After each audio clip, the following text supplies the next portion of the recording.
नमस्कार दोस्तों, आप लोगन के भोजपुरी रसोई में बहुत बहुत स्वागत बा।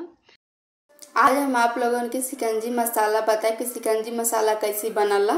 तो ओकरे खातिर हमके सामग्री चाहिए जीरा, सादा जीरा, फिर भुना हुआ जीरा, भुना जीरा, सादा नमक, काला नमक, काली मिर्च।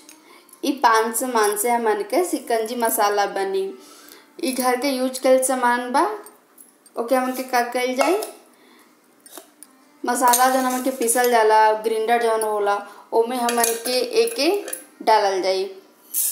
आवश्यकता से अगर आपके ज़्यादा चाहे तो ज़्यादा जीरा मसाला सब कई देवल जा, अगर कम चाहे तो कम बनावल जा। जैसे कि आप अगर पहली बार बनावत आती तो पहले थोड़ा बनावल जा, अगर आपके अच्छा लगे ओकर बाद ज़्यादा बनावल जा। यहाँ देखल जा, हम यहाँ पे सब कुछ डाल देते बाटी एक साथ। एमे हम सब मसाला देखल जा डाल देले बाटी। ओकर बाद हमन के का कइल जाए, एके बंद कर देवल जाई। बंद करके एके हमन के अच्छे से पीस देवल जाई। ये देखल जा, हमन के शिकंजी मसाला तैयार हो गइल बा। एके हमन के एक कटोरी में निकाल लेवल जाई।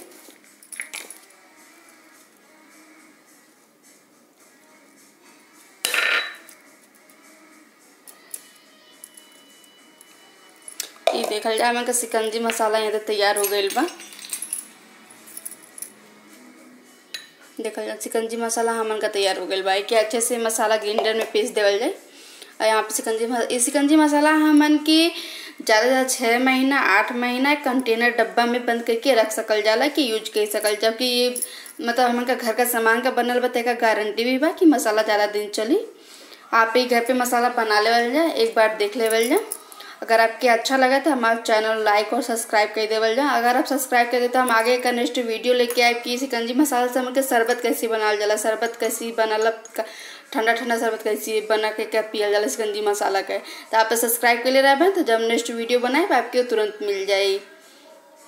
तब तक के लिए नमस्कार। अपन लोगन अपन ख्याल रखल जा।